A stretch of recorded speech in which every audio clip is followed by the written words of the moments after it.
In the darkest days of 1940, as Britain stood alone against the Nazi menace, one bastion of hope stood quietly in the Highlands, the Hogwarts School of Witchcraft and Wizardry. Under Major General Albus Dumbledore, the ancient fortress became headquarters of the Hogwarts Defence Command, tasked with guarding Britain's northern skies. In this documentary, we speak with the last surviving veterans of that forgotten campaign, those who fought in what became known as the Hogwarts Blitz. Hogwarts was meant to be about learning spells and all that, not fighting the Germans. We were just kids, really. I didn't even know what a Messerschmitt was. Books and cleverness only get you so far, but during the war, they got us a little further. This is the story of the Gryffindor squadron and the wizards who took to the skies when Britain needed them most. It began quietly. A distant rumble in the south, the faint wail of sirens carried on the wind. Most at Hogwarts believed the war would remain a Muggle affair. It didn't. By the autumn of 1940, German aircraft were crossing the coast. Pressure was mounting for a unified defence. In Westminster, Prime Minister Churchill himself issued the order: all non-essential magical education to cease, and all able witches and wizards to aid in the national defence. The Ministry of Magic, for once, agreed. Within days, the order reached the Highlands. Dumbledore gathered his staff beneath the vaulted ceiling of the Great Hall and read the decree aloud. Lessons were suspended. Quidditch cancelled. The school was to be placed under military command. The castle changed almost overnight. The astronomy tower became an observation post. The Quidditch pitch was stripped bare and marked for takeoff. Hogwarts was no longer a school. It was a fortress. 1 week we were studying for exams, the next we were drilling in formation. While other houses handled supply and intelligence, Gryffindor was ordered to take the skies. From the remnants of the school's Quidditch team, a new unit was formed, the Gryffindor Squadron, Britain's only broom-mounted defence wing. Most were still students, pressed into service before they'd even finished their lessons. Their orders were simple: defend the Highlands, whatever the cost. At 17, Flight Captain Harry Potter was placed in command. Dumbledore had seen something in him. They called us volunteers. That's one word for it. But Potter didn't lead alone. His wingman was Sergeant Ron Weasley, dependable, if often baffled by the equipment, and Lieutenant Hermione Granger, directing their flights from the communications post below. Harry always flew like the rules didn't apply. My job was to remind him they did. Through the winter of 1940, the Gryffindor Squadron trained in the cold and the dark. They practiced formation flying and night navigation, preparing for raids that hadn't yet come. Dumbledore used to watch from the edge of the field. He said little, but they always flew straighter when he was there. He never raised his voice. He just looked disappointed, and you'd rather face the Germans than that. By December, the squadron was declared operational. Each night, the castle waited for the siren that never came. Until one night, it did. Spotters on the coast reported enemy aircraft heading inland, their course north. The flyers were shaken from their bunks and assembled on the field. Potter in the lead, Weasley on his wing. Granger worked the radio from the tower, calling their positions through interference and heavy weather. You don't remember the start of it, just the noise, engines, the wind, and your own heartbeat. The contact came suddenly. 3 German aircraft flying low, searching for landmarks in the dark. The squadron intercepted above the valley. What followed was brief. Lights, noise, confusion. A single bomber was hit. The rest turned south. I remember firing at something. Turned out it was one of ours. Good thing I missed. By dawn, the skies were clear. Hogwarts had stood untouched. The ministry called it a success. The squadron called it luck. We checked the brooms, patched what we could, and waited for the next one. The following months brought little rest. The Luftwaffe's raids grew bolder, their flight paths drifting further north each week. Among the Luftwaffe squadrons was one name that began to stand out: Baron von Voldemort. An ace pilot, ruthless and precise, commander of the Luftwaffe's occult research division.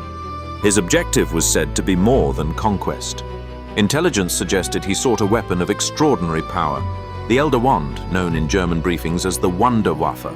It's Wunderwaffe, not Wunderwaffe. He never said much about it, Dumbledore, just told us to keep flying and trust the castle.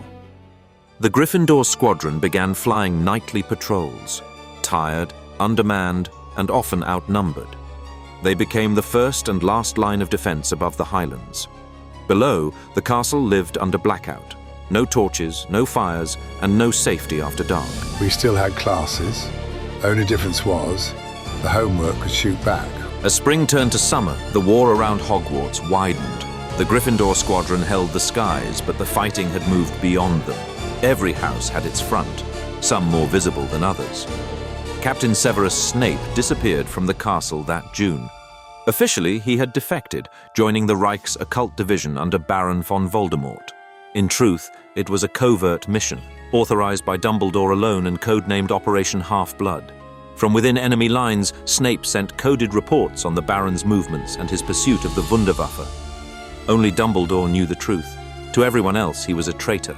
If he was a spy, he was a miserable one. But he was our miserable one. Back at the castle, trust was in short supply. Within Slytherin House, sympathies for the Reich ran deep. Whispers about order, bloodlines, and purity. Some of it was talk, some wasn't. Among those serving in Slytherin's intelligence unit was Lieutenant Draco Malfoy.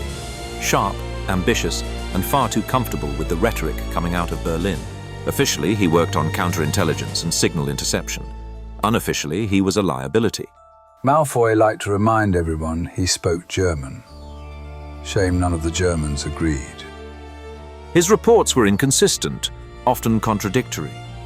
Dumbledore allowed him to continue, perhaps to monitor him, or perhaps to protect him from himself. By late 1941, Hogwarts had become its own uneasy alliance. Part fortress, part listening post, part rumor mill. Everyone was fighting the same enemy, but not always for the same reasons. The war had settled in for the long haul. By winter, the raids had grown fewer, but heavier. The Luftwaffe had shifted north, probing the Highlands for weakness, and somewhere beyond the Channel, Baron von Voldemort was gathering his strength. His forces, the so-called Reichsmagierkorps, operated under a single obsession, the Wunderwaffe. Snape's last intercepted message, received through Operation Half-Blood, confirmed what Dumbledore had long suspected. The Baron's new campaign would not target London or the coast. It would target Hogwarts itself. We'd heard whispers for weeks. Something big coming from the continent. Nobody said it out loud, but we all knew where it was heading. Dumbledore ordered full readiness. The school's towers were manned, the courtyards cleared for landing.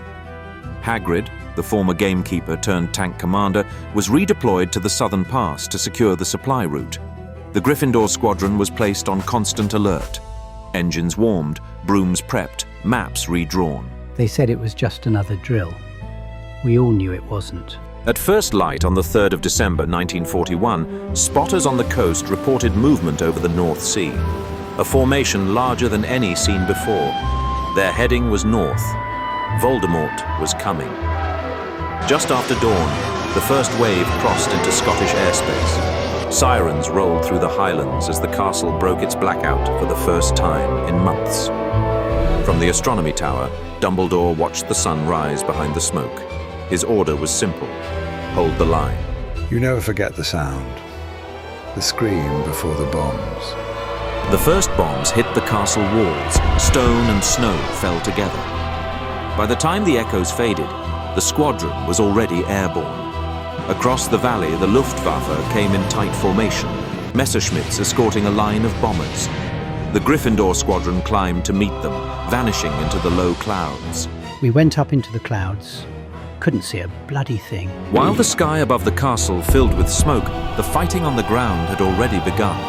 In the south, Hagrid's armoured column pushed through the mountain pass, trying to keep the supply route open.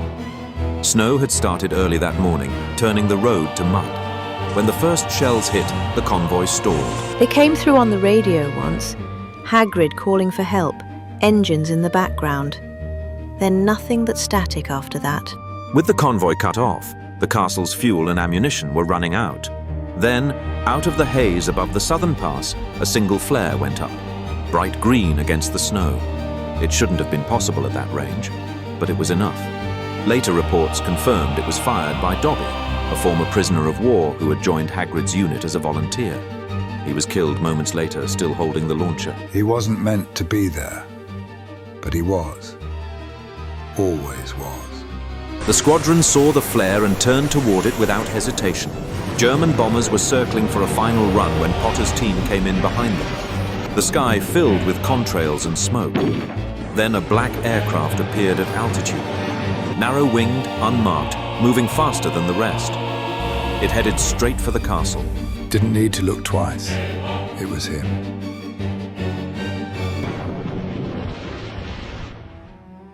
Baron von Voldemort had entered the battle.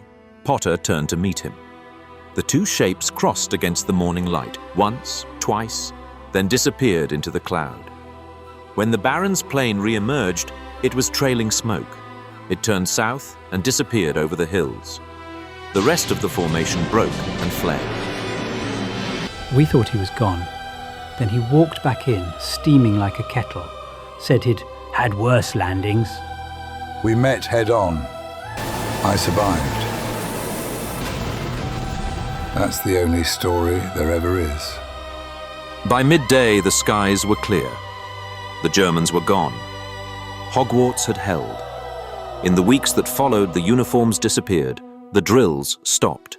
The castle went back to being a school, though no one there ever really did. They told us to go back to lessons. Hard thing to do after that. Of the Hogwarts Defense Command, only 3 are known to have survived to this day. Their service remained unrecognized, their story forgotten. Until now.